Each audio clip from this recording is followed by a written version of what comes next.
स्वामी समर्थांची प्रेरणादायी कथा। एकदा अक्कलकोट येथे स्वामी समर्थ महाराज बसले होते। दरबारात अनेक भक्त त्यांच्या दर्शनासाठी आले होते। त्यात एक गरीब शेतकरी होता। तो फार चिंतेत होता। त्याचे पीक वाया गेले होते, कर्जाचे डोंगर वाढले होते आणि घरच्यांची उपासमार सुरू होती। तो मनातल्या मनात म्हणत होता, स्वामी, आता काही मार्ग नाही, आत्महत्या करावी लागेल। स्वामींनी दूर बसलेल्या त्या शेतकऱ्याकडे पाहिलं आणि मोठ्याने हसले। ते म्हणाले, अरे बाळा, आत्महत्या करू नकोस।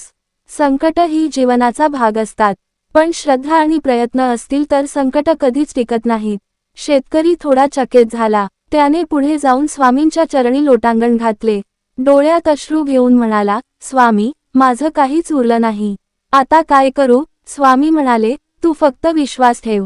उद्यापासून सकाळी लवकर उठ, एक तांदळाचा लोटा घे आणि त्या तांदळात तुझं प्रेम, तुझा परिश्रम मिसळून शेजारच्या गावात विक। दररोज हेच कर। शेतकऱ्याने विचार केला की स्वामींचा आदेश आहे तर पाळावाच। त्याने दुसऱ्या दिवशीपासून तांदूळ विकायला सुरुवात केली। थोडं थोडं करून त्याला पैसा मिळू लागला। त्याने त्यातून शेतीसाठी बियाणं घेतलं, पुन्हा मेहनत घेतली। एका वर्षात त्याची शेती फुलली, कर्ज फिटलं आणि घरात आनंद आला। तो पुन्हा स्वामींना भेटायला आला, आनंदाश्रूंनी ओथंबलेला।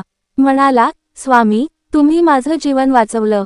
स्वामी हसले आणि म्हणाले, बाळा, मी तुला फक्त दिशा दिली, चाललो तू। यश तुझं आहे, श्रद्धा तुझी आहे। ही कथा आपल्याला शिकवते की जीवनात संकट येतात, पण श्रद्धा, संयम आणि प्रयत्नांनी कोणतीही अडचण पार करता येते।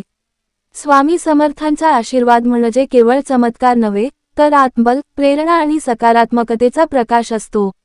आजही हजारो भक्तांच्या जीवनात स्वामींच्या अशा प्रेरणादायी कथांमुळे बदल घडतो। संकटांच्या अंधारातही स्वामी समर्थ हा उच्चार मनात उमटला की आपोआप मार्ग दिसतो।